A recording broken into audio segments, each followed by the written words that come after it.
Hello, আসসালামু আলাইকুম everyone. Doctor Jannatul Ferdous সেন্টারের পক্ষ থেকে আপনাদের সবাইকে ভালোবাসা এবং শুভেচ্ছা জানাচ্ছি। রাইট নাও আমি এখন আছি হার্ভার্ড মেডিকেল স্কুলে ফর মাই লার্নিং পারপাস। আপনাদেরকে আজকে কয়েকটা সিমটমের কথা বলবো, অর্থাৎ কয়েকটা লক্ষণের কথা বলবো, যেই লক্ষণগুলো দেখা দিলে আপনাদের বুঝতে হবে যে আপনাদেরকে ইমিডিয়েটলি একজন ডেন্টাল সার্জনের পরামর্শ বা একজন ডেন্টাল সার্জনের শরণাপন্ন হতে হবে।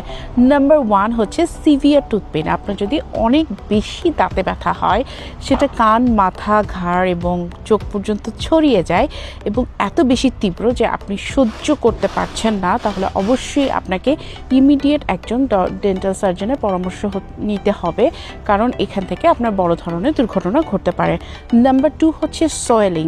যদি দেখছেন যে অনেক বেশি ফুলে গেছে, স্পেশালি দাঁতের শেষ দিকে আক্কেল দাঁত ওঠার সময় অনেক বেশি সোয়েলিং হয়ে যায়, অনেক বেশি ইনফেকশন হয়ে যায়, অথবা স্পেসিফিক কোনো দাঁতে অনেক দিনের ক্যাভিটি থাকলে সেখানে স্পেসিফিকভাবে যে অ্যাবসেস হয় সেখান থেকে অনেক বেশি ফুলে যেতে পারে।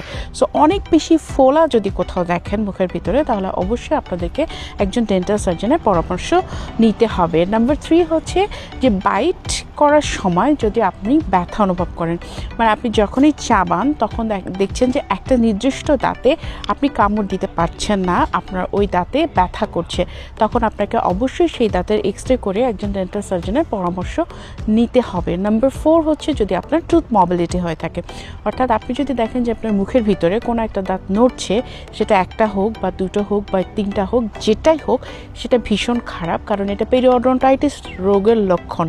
অর্থাৎ পেরিওডন্টাইটিস রোগ হলে এই ধরনের দাঁত নড়তে থাকবে এবং একটা একটা করে পড়ে যেতে পারে, তাই অবশ্যই একজন ডেন্টাল সার্জনের পরামর্শ নিতে হবে। নাম্বার 5 হচ্ছে আপনি যদি দেখেন যে আপনি ব্রাশ করার সময় আপনার মাড়ি থেকে রক্ত পড়ছে, তার মানে এটা আর্লি গাম ডিজিজের সাইন, মানে আপনার মাড়ির রোগ শুরু হচ্ছে, এটাই বোঝায়, তাই অবশ্যই একজন ডেন্টাল সার্জনের পরামর্শ নিতে হবে।